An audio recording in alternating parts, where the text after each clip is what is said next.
کار در اوبر خوبه یا نه؟ درآمدش چقدره و آیا ارزشش رو داره که براش وقت بذاریم یا نه؟ سلام، من علیرضام از تورنتو کانادا و قراره در این سری ویدیوها در مورد کار در اوبر با همدیگه صحبت کنیم. کسانی که میخوان مهاجرت کنن به کانادا خیلی در مورد اوبر سوال میپرسن از من در دایرکت، و کسانی که حتی در کانادا هستن، سالهاست که اینجا دارن کار میکنن، شغلشون از دست دادن و یا به دنبال شغلی میگردن، دنبال استارت کار در اوبر هستن و تعداد سوالات خیلی زیادی به سمت من میاد که آیا ارزشش رو داره، شروع کنیم شروع نکنیم، از کجا باید شروع کنیم، چه پیش نیازهایی داره، که اینا رو توی ویدیوهای بعدی توضیح میدم.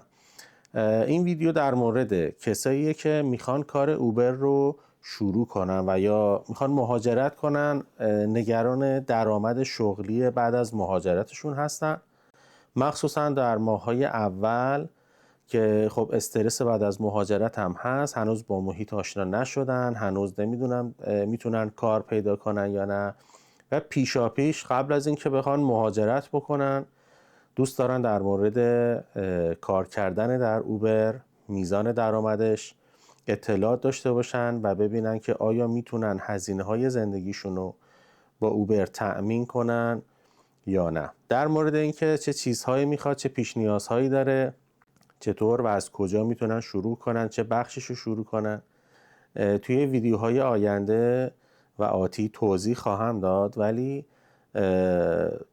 میخوایم بریم سراغ شغل اوبر، کلن بسنجیم ببینیم که استارت این کار خوب هست یا نه. و حالا کسانی که توی کانادا هستن و زندگی میکنن شاید مجبور بشن برای پارت تایم یا به صورت حالا چند ساله به شغل اوبر پناه ببرن. در وجه کلی من کار اوبر رو به عنوان یک شغل ثابت و دائمی اصلا خوب و جایز نمیدونم. این تجربه منه بعد از 15,000 تا سرویسی که رفتم توی چند سال گذشته و ریت خیلی خوبی هم داشتم، نه اینکه بگم باهاش مشکل داشتم، ولی این شغل رو یک شغل خوب برای کسی که به دنبال یک آینده روشن توی کاناداست جایز نمیدونم، مگه اینکه شرایط خاصی شما داشته باشید که در اون صورت میتونید مشاوره بگیرید، با هم دیگه صحبت میکنیم و نسبت به شرایط شما بهتون توضیح میدم که این شغل مناسب شما خواهد بود یا نه. ولی یک دید کلی میدم، اون وقت شما میتونید با توجه به شرایط خودتون بررسی کنید که تو این شغل دوست دارید بیایید یا نه.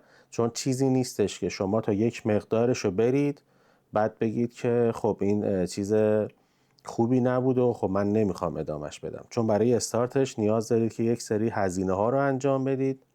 اگر بخواید حتی اوبر مسافری بکنید این هزینه ها بیشتر هم خواهد بود و وقتی که وسط راه پشیمون بشید اون وقت میزان هزینه از اون درآمدی که از اوبر به دست آوردید 100% بیشتر خواهد بود و متضرر خواهید شد. پس قبلش بیایم بسنجیم ببینیم که اوبر واقعا ارزششو داره یا نه. من اطلاعات خام رو به شما میدم، شما خودتون بررسی میکنید با توجه به شرایطی که دارید این کار برای شما مناسب هست یا مناسب نیست. اول بریم سراغ مخالفت‌های من برای انتخاب این شغل. شما وقتی که مهاجرت میکنی به کانادا ممکنه که اطرافیان بیان به شما نصیحت‌هایی بکنن در مورد شغل اولی که باید پیدا کنید و بگن که بهتره برید یک شغل جنرال پیدا کنید. شغل جنرال شغل‌هایی هست مثل فروشندگی به عنوان کشیر، به عنوان کسی که توی تیم هورتون، توی مکدونالد، توی فود بیسیک، توی نوفریس یا توی فروشگاه‌های مشابه به عنوان کسی که حالا چون کادر خدماتی یا کادر فروشه اونجا بتونید کار کنید که زبانتون راه بیفته. داستان اینه که شما بعد از مدتی که اونجا کار میکنید و حقوقی که دریافت میکنید ناخودآگاه تو سیستم مهاجرتی میافتید، حالا چه کانادا باشه، چه امریکا باشه، یا هر کشور دیگه ای.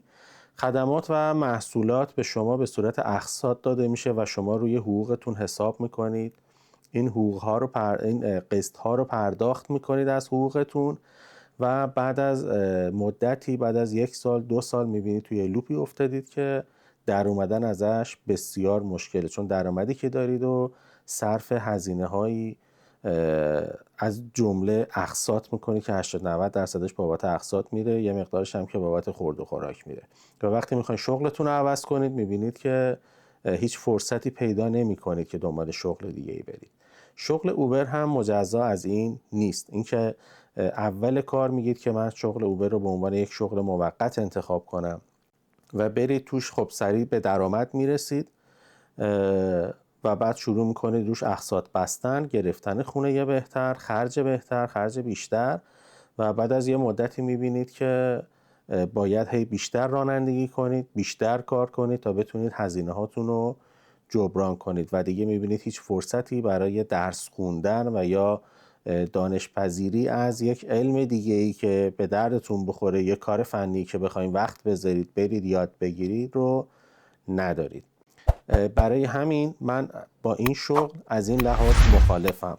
دلیل بعدیش اینه که طی تجربه که من توی این چند سال داشتم اینجوری بود که من سال اول به فرض مثال در ماه اول با حدود 250 ساعت کار نزدیک مثلا $8,000 پول در می آوردم و درآمد داشتم و هرچی که این تایم رفت جلوتر تو سال بعد دیدم که برای به دست آوردن اون چند هزار دلار ثابت باید ساعات بیشتری رو رانندگی کنم و این هر سال داره به همین صورت جلو میره. یعنی من هر سال باید بیشتر رانندگی کنم تا به همون درآمد ثابتی که 4 سال پیش داشتم برسم. خب وقتی که این 4 سال به همین صورته مشخصه که در ادامه هم به همین صورت خواهد بود.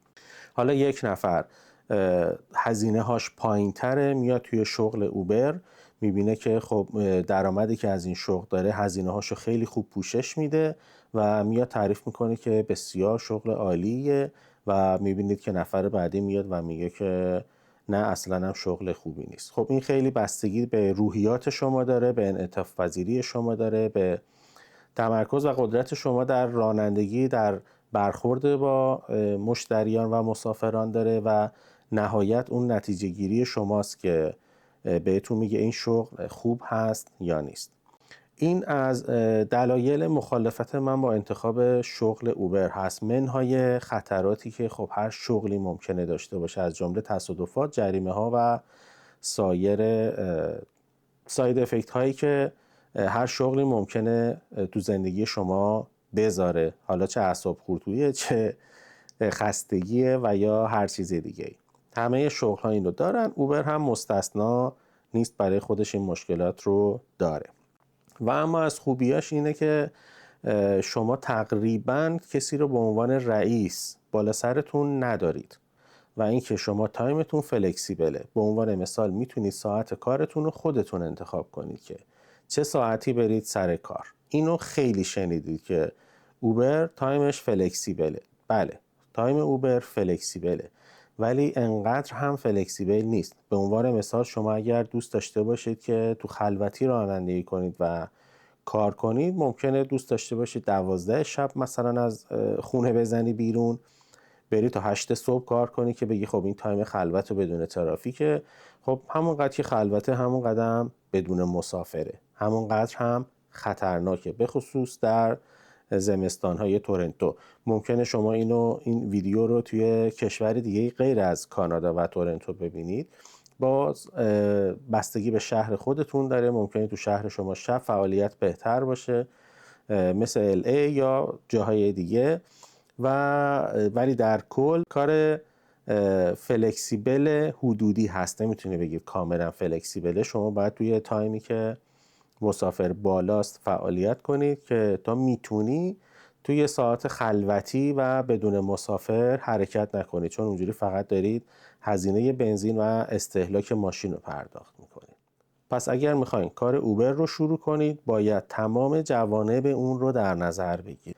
تمام جوانب یعنی این که روحیات خودتون رو بشناسید، بدونید که با رانندگی مشکل ندارید، بدونید که میتونید روی اعصابتون کنترل داشته باشید، چون هر لحظه، هر دقیقه، هر تریپی یک آدم سوار ماشین شما میشه با یک روحیه، با یک اخلاق، با یک مشکلی که خودش داره، اعصابش خورده، یکی رو تلفن داره بلند صحبت میکنه، یکی داره با کسی که سوار ماشین شده 2 نفرن دارن با هم جر و بحث میکنن، یکی داره موسیقی بلند با موبایلش گوش میکنه، یکی حال فیزیکی خوبی نداره، ممکنه روی مواد باشه، ممکنه مست باشه و یا هر مشکل دیگه و شما باید تمام این سیچویشن ها رو و تمام این موقعیت ها رو کنترل بکنید.